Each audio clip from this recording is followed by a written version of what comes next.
Srikrishna Sharada degree కళాశాలలో కాటసాని వెంకటరెడ్డి చేసిన సామాజిక సేవలను గుర్తిస్తూ కళాశాల కరెస్పాండెంట్ నాగార్జున రెడ్డి ఆధ్వర్యంలో ఘన సన్మాన కార్యక్రమం నిర్వహించారు.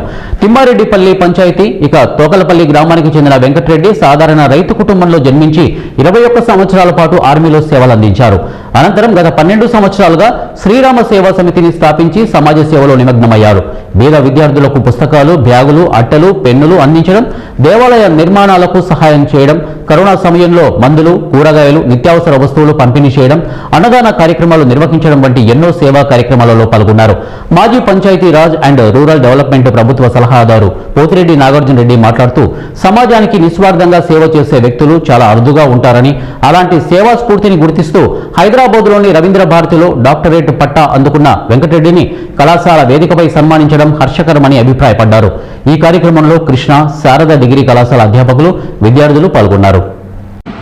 మరి అదే కాకుండా గ్రామంలో తన పుట్టి పెరిగినటువంటి గ్రామంలో మంచినీటికి సంబంధించి అక్కడ వాటర్ ప్లాంట్ ఏర్పాటు చేయడం, ఇటు చెప్పుకుంటా పోతే ఆయన విద్యా రంగానికి సంబంధించి కానీ సామాజిక రంగానికి సంబంధించి కానీ ఒక సేవాభావం.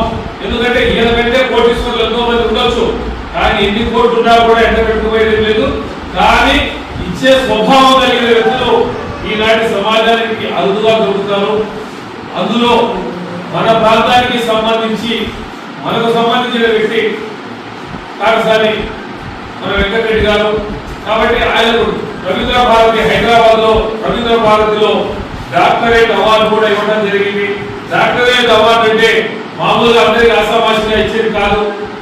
ఒక సేవాభావంతో గుర్తించి నిజమా అబద్ధమా తెలుసుకున్న తర్వాతనే డాక్టరేట్ అవార్డు ఇస్తారు. మరి అటువంటి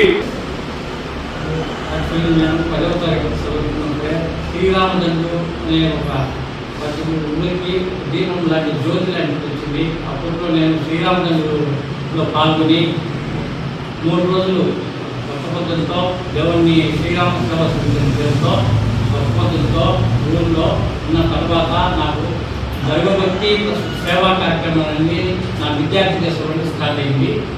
విద్యార్థి దశ ద్వారానే శ్రీరామ ఇంజన్ సింహం పేరుతో నేను 10వ తరగతి పాస్ అయిన తర్వాత గోవా వెళ్ళాను. గోవా అక్కడ ఉండి అక్కడి నుంచి ఊరి వచ్చినప్పుడల్లా టెంపుల్ విషయంలో ఊరి విషయంలో అవగాహనతో సేవ చేయాలని దృక్పథంతో నేను ఆర్మీలో జాయిన్ కాకముందు నుంచే శ్రీరామ విభజన సింహం పేరు మీద ఊరిలో టెంపుల్ క్లీన్ చేసేవాళ్ళు, లేకపోతే వాళ్ళకు